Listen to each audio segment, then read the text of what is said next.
Hello everyone, and welcome back to the Rim. Today, I'm going to be turning Billy here into royalty in the most inhumane way possible, by chopping people up into bite-sized pieces, raiding settlements, and maybe partaking in a little bit of the dark arts. Nothing is off the table when achieving our goal of becoming an Archon. Basically, what I'm saying is, we're turning flesh into gold, using said gold to bribe our way to the top, and escape the planet via the Imperial fleet. You know, just Rimworld stuff. With that said, let me introduce you to Billy, an optimistic royal bastard turned pirate doctor, and for the sake of having a backstory, let's say he was exiled at a young age and after a brief spell of crime, he wants to use his new talents to earn his way back into the family. To make this run a little more of a challenge, I'll be picking the solo star and landing on a lava lake, which has the map feature lava flow, which sounds really cool and definitely isn't going to piss me off throughout the entire game. After landing, I picked this location to build our wooden palace. As you can see, we're surrounded by cooled lava, which will occasionally flood and turn us into an island. And would you look at that, on day 2, we had our first lava flow. Coming in from the west, I got to watch all the wildlife burn while Billy cracked on with researching the battery. As the lava drew closer, I did start to wonder if maybe building a wooden house wasn't the greatest of ideas. So I got to work building a stone wall just in case. And it continued to creep closer until finally it began to retreat, and we were safe. Well, from the lava that is, as our first raid had arrived. Consisting of a single guy called Howard, who came equipped with a club, a fancy-ass hat, and a heart condition. With Billy armed with a charge rifle, I easily knocked him down and threw him in a temporary cell. Unfortunately for him, not only did I steal his hat, I stole his organs. Then dumped his corpse into the lava, erasing all evidence that he ever existed. Well, aside from his organs, which I sold to a bulk goods trader for some herbal medicine, silver, and gold. Like I said earlier, our goal is to buy ourselves into royalty, and the way I plan on doing that is by converting organs into gold. With the gold, we can donate it to a royal tribute collector for honor. With honor, we can unlock new titles, and once we hit the highest rank Archon, we'll unlock a quest that will give us a ticket off the planet.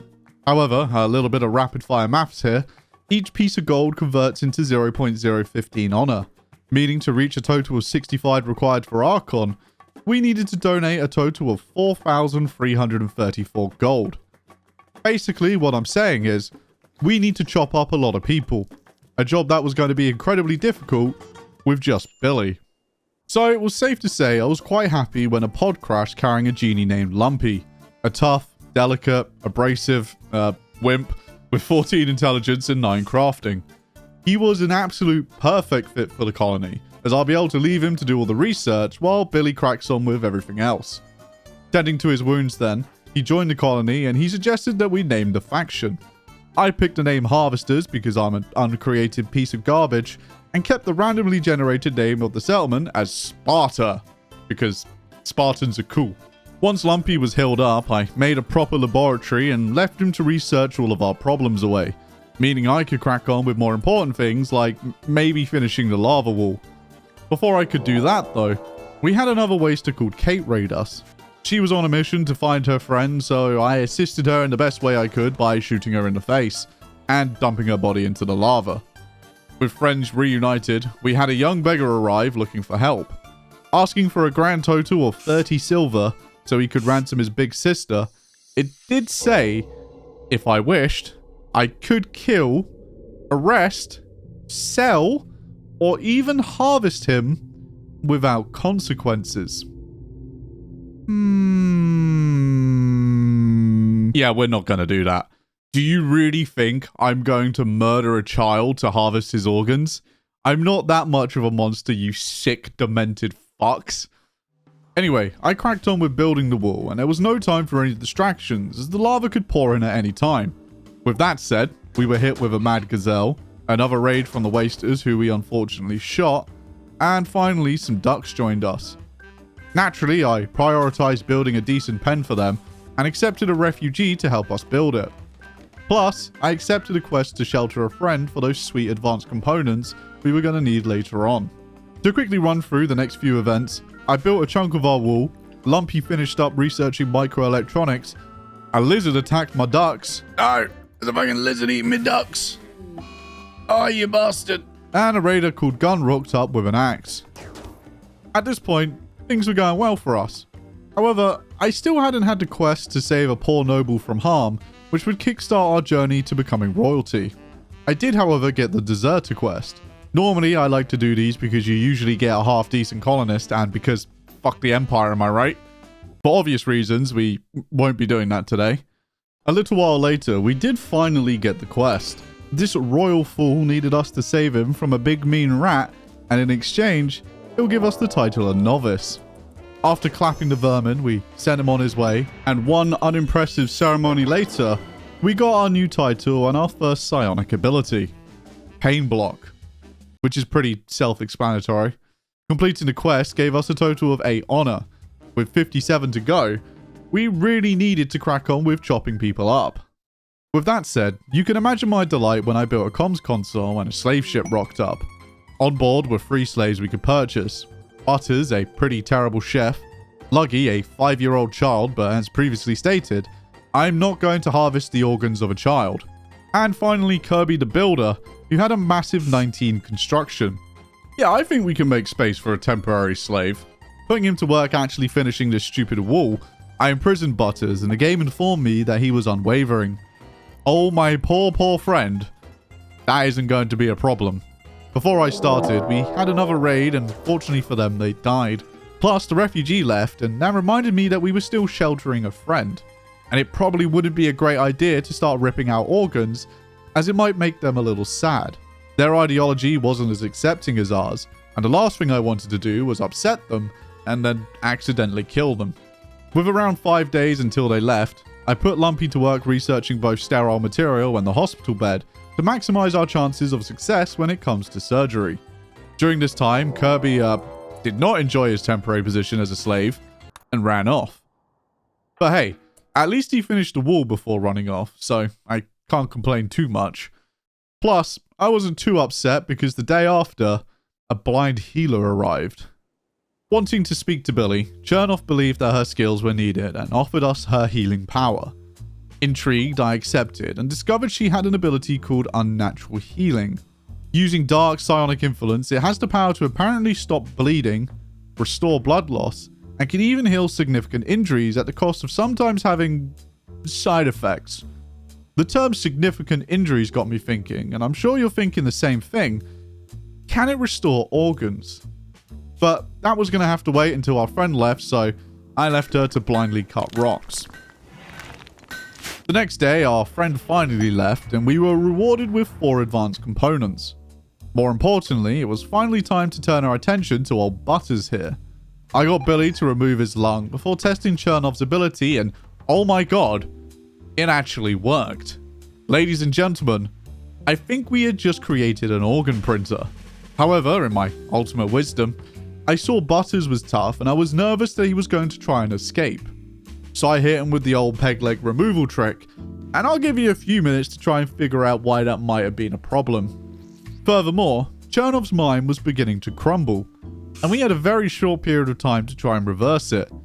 With a near 0% chance of getting my hands on some mech serum, I just kinda let her crumble. Since she was blind anyway, she couldn't really do anything efficiently, and let's be honest, her only purpose was to use her dark powers to print me money. After a quick break, I showed the boys my great plan, and it's safe to say they were impressed. And then a little later on, we got Chernoff here. Came with Unnatural Healing, which I just tested. Also restores organs. Not the hoglins. So you have an organ printer. Yeah. That is disgusting. However, when Chernov's ability came off cooldown, it was then I realized my mistake. Turns out, her ability can also restore limbs. With Butters walking about and maybe a little upset with us because of the whole harvesting thing, I ended up taking his heart and feeding him to the lava. But hey, at least we had the foundations for something truly great. I just needed a better plan and some more colonists. Once again, Cass blessed us with a pod crash, this time containing Dumpling, who was suffering from paralytic amnesia. He wasn't a great colonist by any means, but if we looked after him for 45 days, he would join us, and that was simple enough for me. Next up was a Kami, I think that's how that's pronounced, who joined after we hosted a great festival.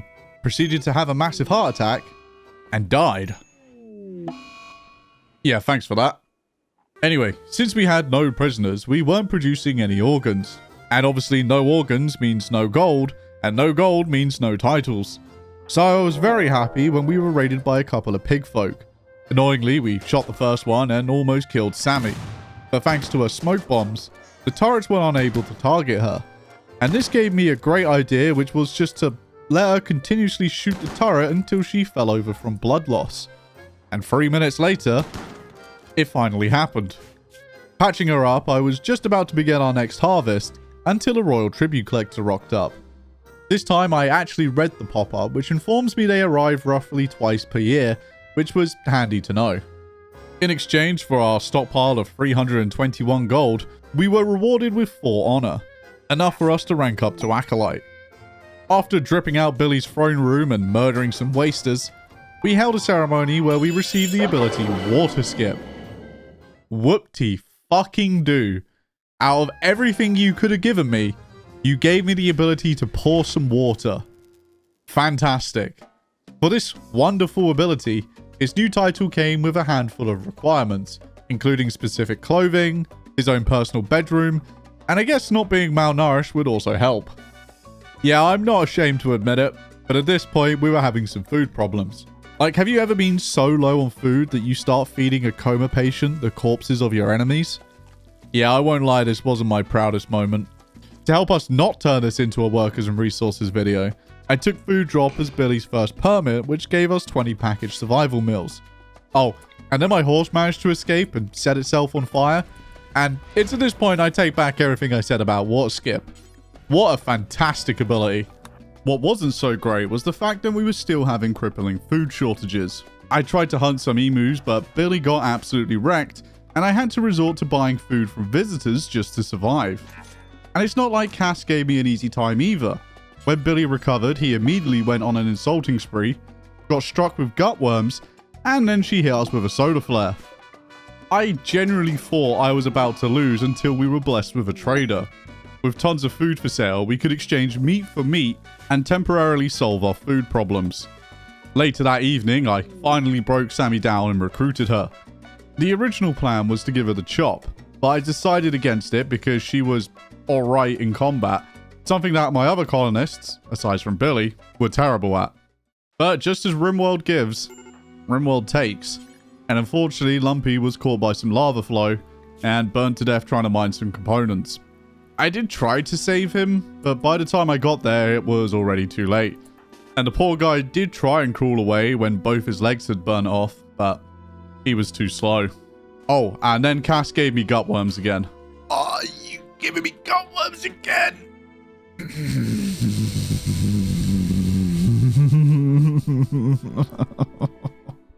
Okay, I think we can all agree I really needed to sort out my food issue. And my plan to do that is with robots and corn. You've probably seen within my wall was an ancient exostrider. And if we destroy it, it cools down a ship which we can loot a mechlink from. All we had to do was destroy... Oh, this thing explodes. With the midsection destroyed, the ship crashed and we took down the defending cipher and ripped the mechlink from the not so lucky guy. Next step was to plant the corn while we produced the agrohands. And all we had to do now was survive like 20 days until the corn had grown. Saying that, a group of raiders arrived and the first thing they did was destroy my new lifter. The raid itself wasn't too difficult to fend off as they just ran into my turrets. And we captured ourselves a new subject to harvest while we fed his friends to the volcano. His organs were put towards buying Billy a new set of prestigious marine armor, so he'd stop complaining about not having royal clothing, and because it was time to do a little raiding. Nearby was a logging camp consisting of 2 people. I sent Billy off on his horse to bring home some meat, and I'll be honest, I wasn't too optimistic about this raid as I was expecting him to kill both of them. But to everyone's surprise, he didn't, and we downed Trap. With a brand new prisoner, I returned home, had Billy rope the horse back, sent Sammy to pick the prisoner up, and then a fucking cougar ate him. What? Oh, I fucking hate cougars. Out of mercy, Cass gave me a quest to defend a shuttle crash. and I managed to down one of the raiders and salvage a shuttle engine, which I stashed away just in case we were going to need it later. For now though, it was time for the lava to pour in from the east. For a little test, I built a stone building on the cooled lava to see if it would survive. And it did. Meaning I didn't have to limit myself to just building on the grasslands. What didn't survive was a box good trader that kept trying to cross the lava to reach my base. How is that my fault? For some reason, they were adamant they were going to walk across it and burn to death because of it. Not really sure why they were doing this, as they could have just easily walked around it. They left behind a handful of gear and a burning comrade. Oh, and then Chernoff decided to do exactly the same thing. So yeah, it's safe to say the AI isn't great when it comes to pathing around the lava. And because of that, I was going to have to venture out and trade myself. And where did Billy decide to form the caravan? Yeah, that's right. On top of the lava. Anyway, I reached a nearby tribal settlement and offloaded our organs for their gold. And back at base, a slave ship rocked up and I purchased a waster called Sam, as it was time for one of my disturbingly genius plans. You may remember earlier I was toying with the idea of having an organ printer. Obviously things didn't work out with Butters, but I reckon we could make it work with Sam. You see, Sam here is a waster, an aggressive xenotype that thrives on pollution but also has a psychite dependency. I'm sure you can see where I'm going with this, but for those that don't, basically the plan is to pump Sam full of drugs in exchange for his organs. With both Flake and Yayo giving massive mood boosts, we should be able to negate the huge mood penalties we get from constantly regrowing and harvesting his organs. Anyway, it did take us a little while to get things moving as we ran out of drugs. And to no one's surprise, he went crazy and tried to escape. But once I got the Flake production rolling, we kept him drugged up in exchange for an organ every 5 days. However, we did have one small side effect from abusing the ability, and that's, he grew a tentacle. Sam wasn't our only source of organs, as the Empire gave us a quest to look after a few political rivals. After building them some adequate accommodation, I proceeded to remove a few unnecessary parts, because nowhere in the quest did it state they had to be returned in full. Furthermore, we had some kind donors drop pod into the center of our base. To be fair, this was kind of scary because they had toxic grenades and shotguns, but we eventually prevailed. And I'll be honest, at this point, things were looking really good for us, and I was half expecting Cass to try and ruin it. Instead, she sent me a lone genius with 17 intelligence who was looking to use our laboratory. And in exchange, he offered us his healing powers. Yep, that's right fellas. Robbie here also has unnatural healing. With 2 colonists regrowing Sam's organs, the colony's wealth rapidly increased, and it was probably time to invest in some actual defenses. A point that was made clear when I had a pretty sketchy raid from some pig people, followed up by a pack of manhunting cougars. In better news though, I returned the Empire's prisoners and was rewarded with the title of Knight, which is fairly important because it allows us to trade with the Empire. With access to the Empire's trade network, I needed to make the process of harvesting Sam as efficient as possible. To start with, I made my life easier by enslaving him, so he got a massive mood boost for just being a slave. Plus, I gave him a nicer room with his own box of Flake, and set up a routine for him to smoke every day, so I didn't have to keep doing it manually. Anyway, with our stockpile of organs and our newfound privilege, I sent Billy out to trade with the Empire and bought myself some components, a shiny new charge rifle, and of course more gold to donate back to them. When he returned, we were hit with a pretty nasty mech raid, which left Sammy missing both a leg and an arm. Naturally, I began producing prosthetics, until I remembered that I had the power of the dark arts at my fingertips, and replenished her limbs. After a few days of waiting around, the Royal Tribute Collector finally arrived to pick up our donations. This time, we had a massive 631 gold that netted us 9 honor, enough to make Billy a Praetor, meaning we were just under halfway towards reaching our goal. On the topic of good progress, Robbie had finished researching fabrication for us. However, we were lacking a decent crafter, so it was time to crack open our ancient danger. Inside was a handful of cryo-sleepers guarded by a single Lancer. Now the Lancer wasn't a problem. The problem was when everyone woke up and decided they wanted blood. Drugged up and fairly well armed, things were looking grim, but little did they know, I had a trick up my sleeve. Ladies and gentlemen, let me introduce you to my new favorite ability, vertigo pulse. The moment they woke up, they all began throwing up in between getting shot in the face. And I won't lie, the fight was pretty messy as they started firing grenades at me and I had to pull back. Now fighting them in the fields, I picked them off one by one until we had killed them all. Unfortunately, the only person we downed was Luke, and he was not very good at crafting. But he did have a 16 in shooting, and that would make him a fine addition to the colony. We just had to convince him that we were his friends now, after massacring all of his. Shortly after the fight, a mech cluster decided to land outside my base. Now, I wasn't a big fan of this, but at least we could ignore it for the time being. What we couldn't ignore, though, was the siege that had just rocked up. So I sent Billy and Sammy to pick them off, and for some reason, they just kind of let it happen. Until finally they had enough and ran off. Thanks for all the free stuff, I guess. My skilled crafter finally came from a slave ship who conveniently joined as a colonist. I also bought a 93-year-old, but I don't think I need to explain what happened to her. However, chopping her up might have been a slight mistake. Turns out she was part of the Spacer faction, and this really upset them. And shortly after her untimely demise, a drop pod raid of well-armed pigfolk landed in the center of my base. I'm not gonna lie, I again thought this might have been the end, but I managed to just about scrape out a victory by spamming vertigo pulse. Turns out you can have all the guns and drugs you want, but they're useless if the only thing you can do is vomit all over yourself. It also probably didn't help that this guy in the corner kept throwing grenades at his friends.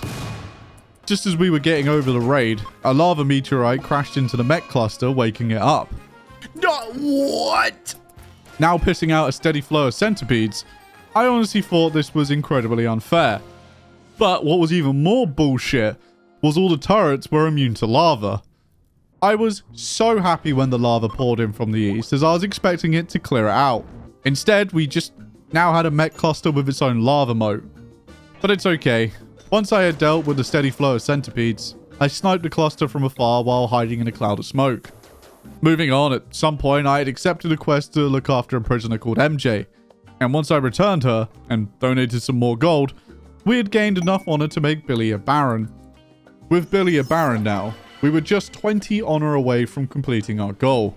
All we needed was one last big payday and we'd be off this planet. A few days later though, our opportunity for a big payday came in the form of a quest called Paid Combat. As the name suggests, the Empire wanted us to deal with some imps, and in return we gained some honor, but more importantly, this was a pretty large raid. And I had another one of those great ideas. Sleeping gas. The plan was to lay down some suspiciously convenient cover, which will be rigged with IEDs filled with the gas. So I got to work planting smoke leaf, harvesting said smoke leaf, turning it into capsules, then into shells, and then planting the IEDs. During production, the lava had returned from the east and was steadily surrounding my base. No worries, I thought, as surely the raid wasn't going to walk straight into it. I was wrong. Now, initially, I was very upset by this. I then realized this was perfect. As the raiders tried to cross the lava, eventually they got knocked down due to extreme pain. Immediately, I recovered as many imps as possible, and after dosing Billy up on Go Juice, he spent the entire night harvesting organs. In just one night, we had harvested a total of 9 kidneys, 10 lungs, 9 hearts, and a liver, coming in at a total value of just under 20,000 silver.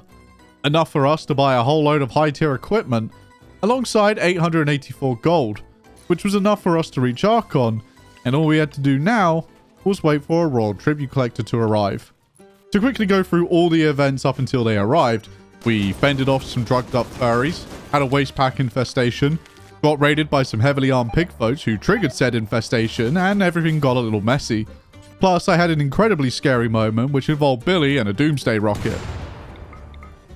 I then got fucked by some lizards, accidentally killed Sam when he tried to escape, rest in peace, built the Monarch's room, and then just as I was getting my throne rune up to the required 160 impressiveness, the Spacers who I had pissed off earlier drop podded in and trashed the joint.